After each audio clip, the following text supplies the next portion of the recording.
आप सभी को जय मसीह की द बाइबल पोर्शन में आपका स्वागत है। हमारा आज का वचन है यहोशू की पुस्तक 14वां अध्याय।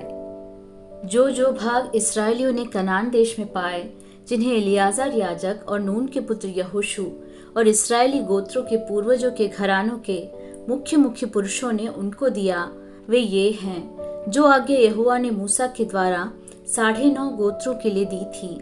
उसके अनुसार उनके भाग चिट्ठी डाल डाल कर दिए गए। मूसा ने तो 2.5 गोत्रों के भाग यरदन पार दिए थे, परंतु लेवियों को उसने उनके बीच कोई भाग न दिया था। यूसुफ के वंश के तो 2 गोत्र हो गए थे, अर्थात मनश्शे और एप्रैम, और उस देश में लेवियों को कुछ भाग न दिया गया। केवल रहने के नगर और पशु आदि धन रखने को चराइयां उनको मिली। जो आज्ञा यहोवा ने मूसा को दी थी, उसके अनुसार इस्राएलियों ने किया और उन्होंने देश को बांट लिया। तब यहूदी यहोशू के पास गिलगाल में आए और कनजी यपुन्ने के पुत्र कालेब ने उससे कहा, तू जानता होगा कि यहोवा ने कादेश बरने में परमेश्वर के जन मूसा से मेरे और तेरे विषय में क्या कहा था। जब यहोवा के दास मूसा ने मुझे इस देश का भेद लेने के लिए कादेश बरने से भेजा था, तब मैं 40 वर्ष का था और मैं सच्चे मन से उसके पास संदेश ले आया। और मेरे साथी जो मेरे संग गए थे, उन्होंने तो प्रजा के लोगों का मन निराश कर दिया, परंतु मैंने अपने परमेश्वर यहोवा की पूरी रीति से बात मानी। तब उस दिन मूसा ने शपथ खाकर मुझसे कहा, तूने पूरी रीति से मेरे परमेश्वर यहोवा की बातों का अनुकरण किया है।